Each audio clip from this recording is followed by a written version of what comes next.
어느덧 6월의 마지막 날입니다. 창가로 들어오는 따스한 햇살과 푸른 잎사귀 사이로 불어오는 초여름의 바람이 한 달의 끝을 알립니다. 여름은 이제 막 시작되었지만 상반기는 오늘로 마무리됩니다. 시간의 흐름은 참으로 신비롭습니다. 느릴 때도 있고 빠를 때도 있지만 결코 멈추지 않습니다. 올해 상반기를 돌아보며 우리는 스스로에게 물어볼 수 있습니다.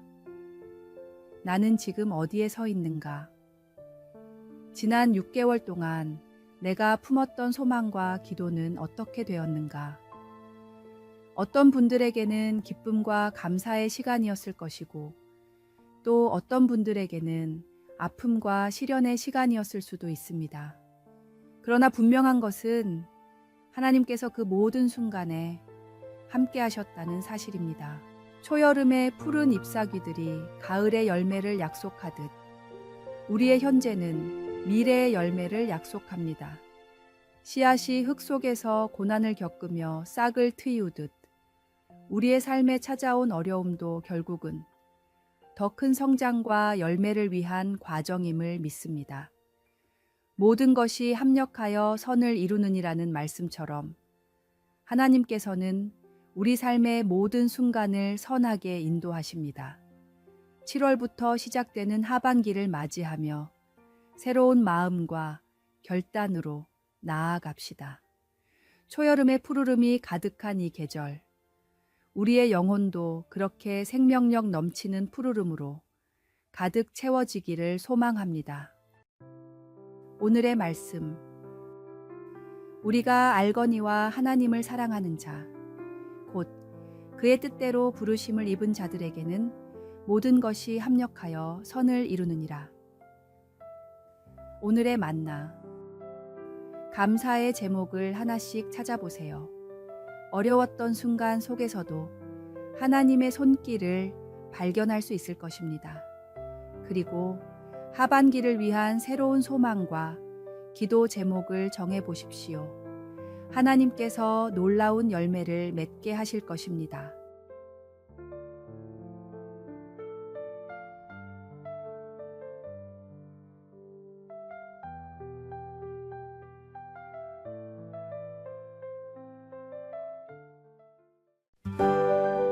(7월 1일) 화요일, 인생의 리셋 버튼. 7월이 시작되었습니다. 한 해의 정중앙에 서서 우리는 지나온 6개월을 돌아보고 앞으로 남은 6개월을 계획하게 됩니다. 이 시점은 마치 휴대폰 배터리가 50%일 때 충전을 시작하는 것과 같습니다. 절반은 소모되었지만 아직 절반이 남아있는 희망적인 상황입니다. 한 젊은 직장인이 있었습니다. 상반기 동안 꿈꾸던 프로젝트가 연달아 무산되고 승진도 미뤄졌습니다. 자신감은 바닥으로 떨어졌고 미래에 대한 불안감만 커져갔습니다. 달의 첫날, 그는 스마트폰을 보며 생각했습니다. 내 인생도 이 폰처럼 배터리가 떨어져 가는 것 같다. 그때 화면에 배터리 50%, 절전 모드로 전환하시겠습니까? 라는 알림이 떴습니다. 그는 깨달았습니다. 절전 모드가 아니라 고속 충전 모드가 필요한 때라는 것을요. 그날부터 그는 새로운 기술을 배우고 다른 부서 동료들과 네트워킹을 시작했습니다. 자신을 위한 투자를 멈추지 않았더니 하반기에 그는 완전히 새로운 분야에서 빛을 발하게 되었습니다. 한 해의 하반기에 접어드는 7월은 우리 인생의 리셋 버튼과 같습니다. 상반기에 실패나 아쉬움이 있더라도 하나님께서는 언제나 새로운 에너지로 우리를 충전해 주십니다. 한 해의 중심에서 우리는 다시 한번 주님께 우리의 마음과 계획을 업데이트할 수 있습니다. 과거의 실수는 경험이 되고 미래의 계획은 소망이 됩니다. 오늘의 말씀, 보라, 내가 새 일을 행하리니 이제 나타낼 것이라. 너희가 그것을 알지 못하겠느냐? 반드시 내가 광야의 길을, 사막의 강을 내리니 오늘의 만나. 지나간 오류는 삭제하고 새로운 비전을 다운로드하며 다시 시작하는 용기를 주님께 구해봅시다.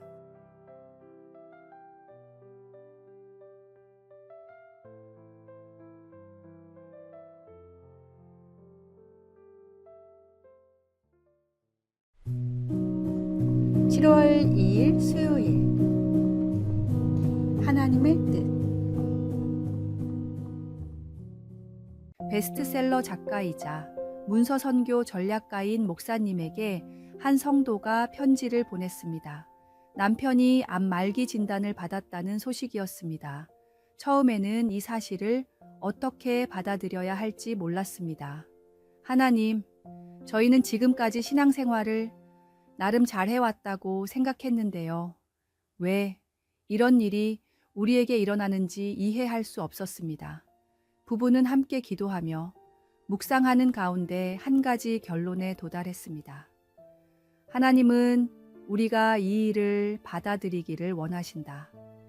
하나님은 우리 삶에 언제나 최선의 일을 행하고 계신다. 놀랍게도 이 사실이 믿어지는 은혜가 임했습니다. 두려움과 절망 대신 평안과 소망이 마음을 채웠습니다. 남편 빌은 수술실로 들어가기 직전에 아내에게 말했습니다. 여보, 결과가 어떻게 나오든지 그것이 하나님의 합당한 뜻이라는 사실을 기억해요. 그의 눈에는 두려움이 아닌 확신이 가득했습니다. 우리 삶의 주권은 누구에게 있습니까? 정말로 하나님이 내 삶에 행하시는 모든 일들을 아멘으로 화답하며 받아들일 준비가 되어 있습니까? 우리가 바라는 삶과 기준에 하나님을 끌어다 맞추지 말고 하나님의 크신 계획 가운데 오직 순종함으로 그 가운데 주시는 은혜를 누리십시오. 때로는 이해할 수 없는 일들이 일어나지만 그 모든 것이 하나님의 선하신 뜻 안에서 이루어진다는 믿음이 우리를 평안하게 합니다.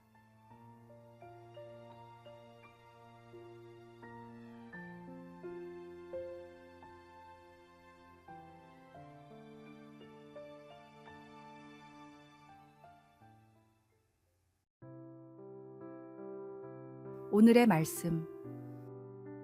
우리가 알거니와 하나님을 사랑하는 자, 곧 그의 뜻대로 부르심을 입은 자들에게는 모든 것이 합력하여 선을 이루느니라.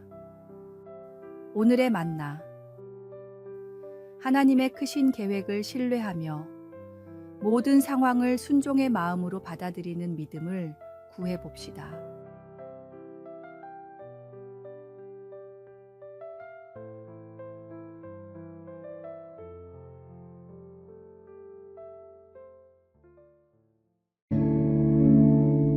(7월 3일) 목요일.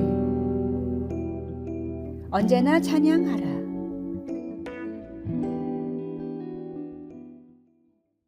이사야서에는 하나님이 인간을 창조하신 목적이 찬양받기 위함이라고 기록되어 있습니다. 찬양의 사전적인 뜻은 어떤 대상을 높이거나 행한 일을 기리는 것입니다. 한마디로 우리는 하나님을 높이고 하나님이 행하신 일을 기리기 위해 지음받았습니다. 이것이 우리 존재의 가장 근본적인 목적이며 기쁨의 원천입니다. 성경에 나와 있는 우리가 찬양해야 할 7가지 때가 있습니다. 하나님의 도움을 경험했을 때, 헌금을 드릴 때, 큰 복과 축복을 경험했을 때, 고난을 당했을 때, 기쁜 일을 경험할 때, 예배 드릴 때, 그리고 매일 영원토록입니다. 좋을 때만 찬양하는 것이 아니라 모든 때에 찬양하라고 하나님께서 명령하신 것입니다.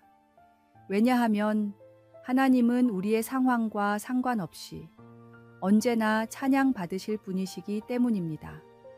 우리는 모든 상황 가운데 주님을 찬양해야 합니다. 옥에 갇힌 바울과 실라가 주님을 찬양할 때 옥문이 열리는 기적이 일어났듯이 우리가 어떤 상황이든지 주님을 찬양할 때 기적이 일어납니다. 주님은 우리가 기쁠 때나 슬플 때나 감정과 환경에 상관없이 영원히 찬양받으실 존귀하신 분입니다. 찬양은 단순한 노래가 아니라 하나님께 대한 우리의 고백이며 믿음의 표현입니다. 오늘의 말씀. 이 백성은 내가 나를 위하여 지었나니 나를 찬송하게 하려 함이니라. 오늘의 만나. 오늘 하루 어떤 상황에서든 주님을 찬양하는 마음을 잃지 않도록 기도해 봅시다.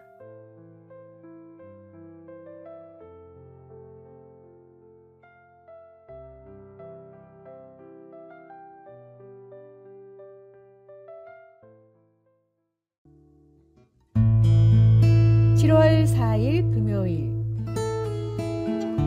문이 없는 베트카.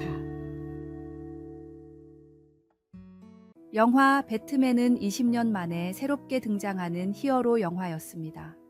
감독부터 배우까지 최고의 캐스팅이었고 만화에서나 볼 수 있던 주인공의 비밀병기 베트카까지 실제 주행할 수 있도록 정밀하게 제작되었습니다. 영화 역사상 거의 처음으로 시도되는 일이었기 때문에 제작진들은 완벽한 결과물을 만들어내기 위해 온 힘을 다했습니다. 제작진은 차를 완성하자마자 팀 버튼 감독에게 차를 보여주며 한껏 자랑했습니다. 제작진이 만든 베트카는 만화에서 보던 것과 똑같이 정교했습니다. 세부적인 디테일 하나하나까지 완벽하게 재현된 멋진 작품이었습니다. 그런데 한참 동안 차를 살펴보던 팀 버튼 감독이 제작진에게 물었습니다. 그런데 이 차는 어떻게 탈 수 있나요? 제작진은 외관을 정교하게 만드느라 문 만드는 것을 깜박했다는 사실을 그제야 깨달았습니다. 결국 제작진은 차의 외관을 완전히 교체하고 문을 새로 만들었습니다. 시간과 비용이 엄청나게 들었지만 어쩔 수 없는 선택이었습니다. 아무리 잘 만든 차라도 문이 없으면 탈 수 없는 고철일 뿐입니다. 마찬가지로 우리의 행위가 없는 믿음만으로는 하나님을 기쁘시게 할 수 없습니다. 하나님을 최고로 기쁘시게 할 수 있는 일, 성도로서 세상에서 맛볼 수 있는 최고의 보람, 모두 전도를 통해서만 경험할 수 있습니다. 전도는 우리 믿음의 문과 같습니다. 오늘의 말씀. 그러므로 너희는 가서 모든 민족을 제자로 삼아 아버지와 아들과 성령의 이름으로 세례를 베풀고 오늘의 만나. 믿음으로 구원받고 세상에 복음을 전하는 것이 성도의 가장 중요한 본분임을 잊지 맙시다.